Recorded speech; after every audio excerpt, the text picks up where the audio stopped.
I sure hope that that's been working.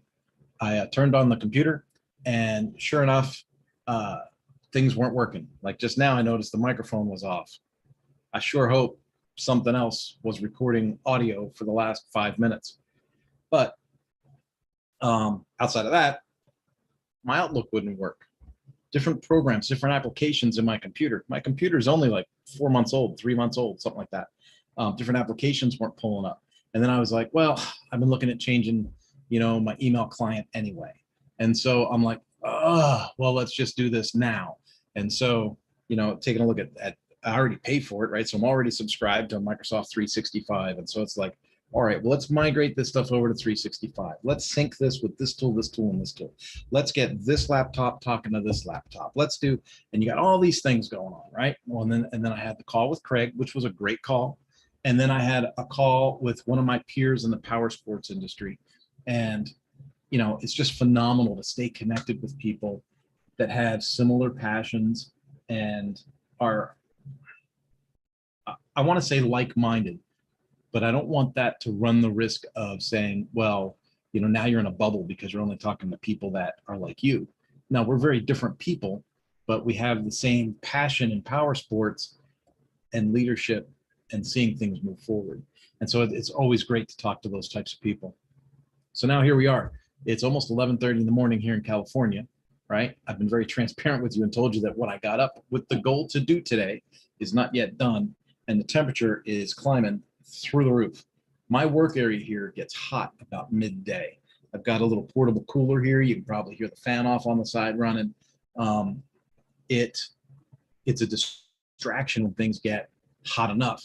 So eventually I'm going to have to pack up the laptop and the external hard drive and head on into the air conditioning and try and do some work in there with wife and children and those distractions, right? So today's just one of those days. It's a great day, but it's not the day that wasn't. And I want to stress that that's not a bad thing.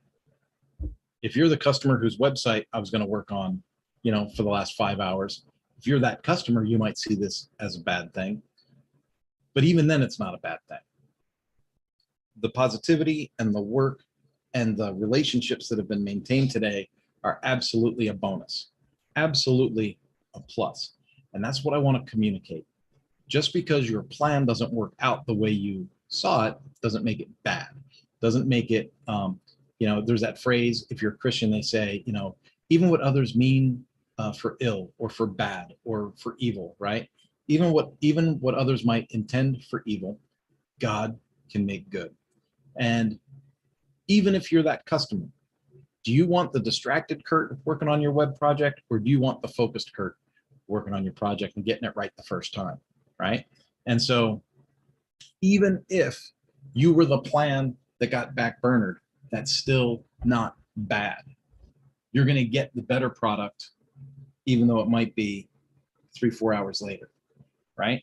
Because when I'm done with this Zoom call, I'm going to refocus my energy, refresh my coffee, and get back to work on what I was going to do at 6 o'clock this morning. So, folks, I just, every day I'm looking for some type of value, some type of nugget to share with you. And I guess today the nugget is take it as it comes, stay productive, don't get beat down. Even if you get distracted by something, find the positivity in that distraction, and then get back to the goals and the needs.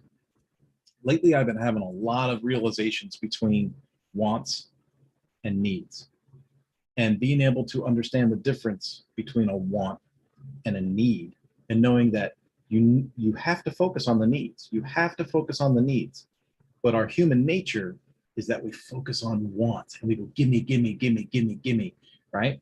And you have to focus on the needs. And what happens is we as humans focus on a want more than a need, or we try to translate a want into a need, right?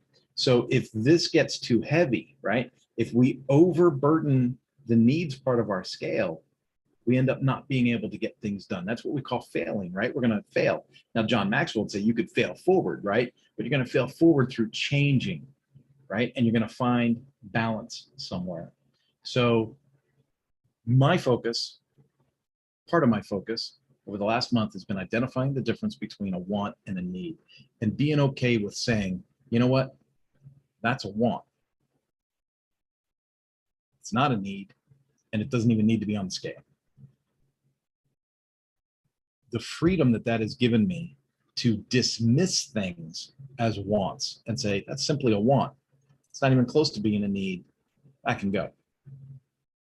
The freedom that that's given me as a person and as an entrepreneur is amazing.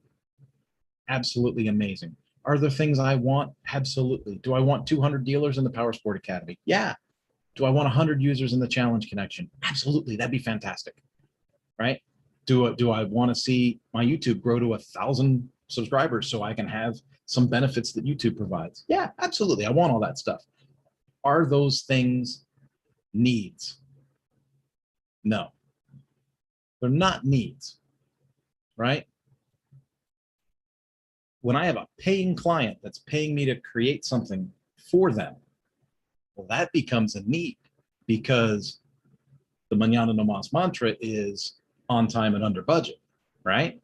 So if someone hires me to do something and pays me to do something, come hell or high water, it's a need. I got to get it done. It's got to be done. And then those things over here that I was just talking about, those are really wants, right? So I can back burner that to take care of that need. Now here comes the entrepreneur, the business, the personal side of how you have to transition this stuff, or how I have to transition this stuff.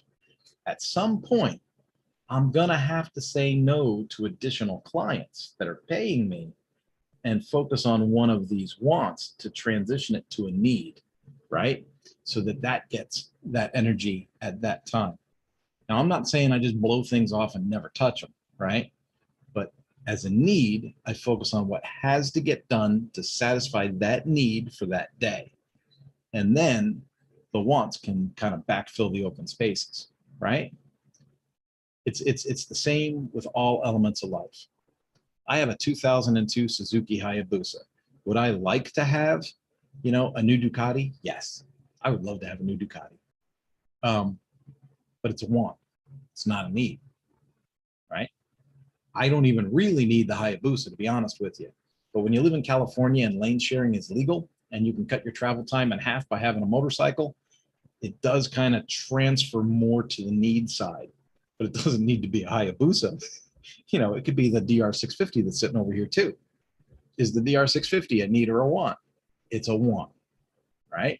So being honest with yourself and realizing what's a need and what's a want, and then making decisions based on needs and wants really allows or generates freedom for the person that makes the realization.